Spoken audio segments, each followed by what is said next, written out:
Hi everyone, thank you very much for stopping by and returning to the old world.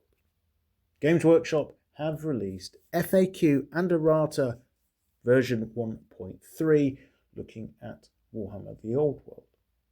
There's a few interesting changes here and quite a few FAQs where looking at them I wonder why anyone was bothering to ask. Question.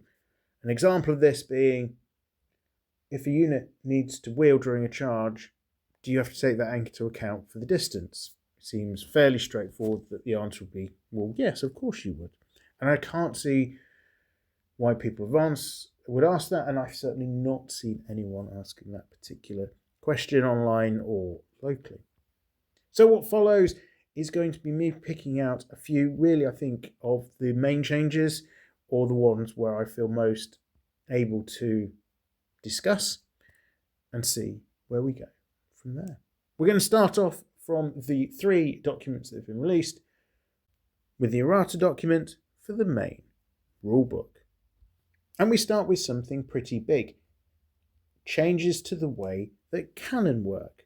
Cannonballs, when they now meet a hill, impassable terrain or high linear obstacle, stop immediately, no further models being hit. Now, this makes a lot of sense. If we look historically, troops would be deployed behind hills, particularly Napoleonic British, for example. It was something that Wellington used very effectively at Waterloo to protect his men from artillery fire.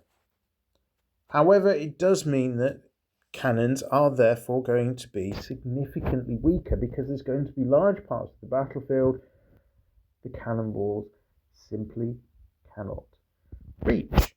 And it also means, as read, I think, if the path of a cannonball meets a hill, it stops immediately. So if you've got a unit further up a hill, you're going to have to land a direct hit on them rather than bouncing your way across a hill in order to reach them. On the same slide, we're also seeing a change to the Berserker Blade.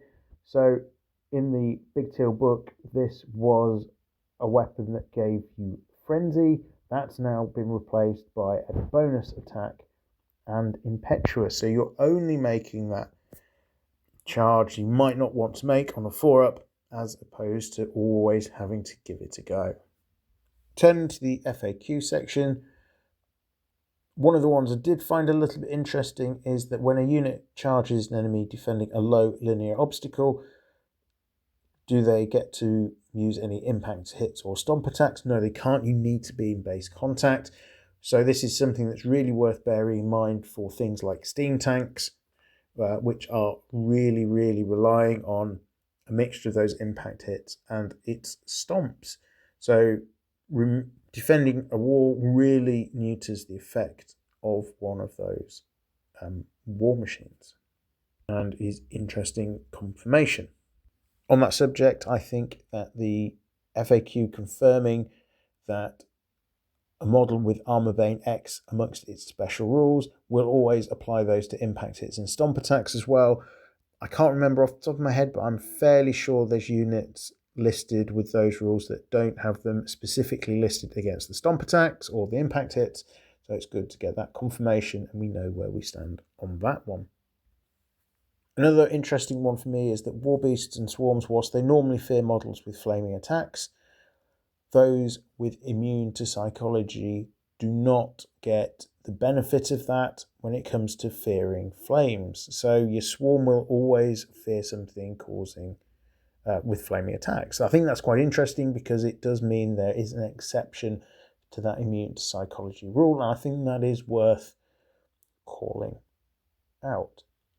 While we're on the subject of fear, I think it's also useful to note that you only use the unit strength of the fear causes in a unit where some models cause fear and some don't. So if you've got a character that causes fear, that doesn't mean that you use the whole unit strength of any unit he's in, significantly weakening the odds of you getting that particular check to bounce. Moving on to the scout rule, we get confirmation that when scouts are deployed, that matters for deciding who finished deploying their army first. So I think there were quite a few people out there that, I think myself included really, that read that scouts really, that it's after the deployment is done that they come down. This then confirms that that's not quite the way it works. And if you are using scouts, you're almost certainly going to be giving up that +1 to go first in scenarios where you have that bonus to the roll-off. This really does confirm that using scouts, you're very much trading that last drop for the opportunity to go first. Now, one thing I had seen debated is when it comes to stupidity, if a unit fails its stupidity test, how far does it move? The answer is as far as the controlling player wants. Now, I think in previous editions of Warhammer Fantasy, it bumbled forward a set amount, so that's something that's different. However, a unit that succumbed to stupidity can't bumble its way into base contact with enemy units. It can't accidentally make that contact. Turning to Swift Stride, I think this is quite an interesting FAQ, that if you want to use Swift Stride, you have to make that choice before any dice are rolled. I've seen a lot of occasions where people roll the dice, particularly for a flee where they're close to a board edge, then decide if they're going to use Swift Stride or not. Deciding at the outset, are you going to use that extra dice, really adds some extra level of jeopardy into making that decision. As part of the FAQ, we also see Lore Familiar getting a little bit of a nerf, with confirmation that a wizard with Lore Familiar can't choose one of their faction signature spells instead of a signature spell from the chosen lore. So, for example, a Night Goblin Shaman with Lore Familiar wouldn't be able to get access to Itchy Nuisance, and this, I think, is a real reason why you wouldn't want to necessarily take Lore Familiar, as that's a spell for Night Goblins, and, well, Goblins generally, that you would really want to get your hands on. So that's it for Warhammer The Old World main rulebook. Let's now turn our attention to the forces of fantasy. Straight off the bat, we see a couple of tweaks. So questing knights are now unit size 3+. That makes sense. It's the minimum size unit you need to make a lance formation.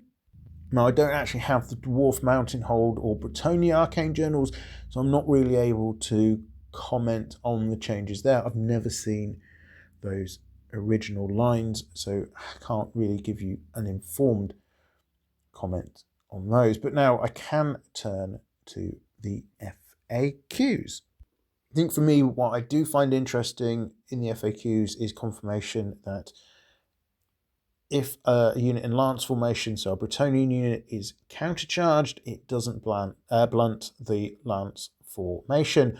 So obviously being charged is pretty bad for Bretonnian knights usually, but as both units are charging, this doesn't negate the positive value of that lance formation, which I think makes a lot of sense on narrative. And let's face it, I think it's a really good mental image, if nothing else. Two units of knights piling into each other in the middle of the battlefield. Looking at the changes made to the Ravening Hordes and the relevant arcane journals, it's interesting to see that Skin Wolves now get the Fear special rule. I think that makes sense. They are particularly weird creatures, and Warp Fire Dragons are also noted as being close order. Turning to the FAQs, we see that the glowy green amulet can be used by characters that aren't wizards, so that's pretty useful actually. And we also see that for Orcs and Goblins, Night Goblin units, the way they give up points for Fanatics.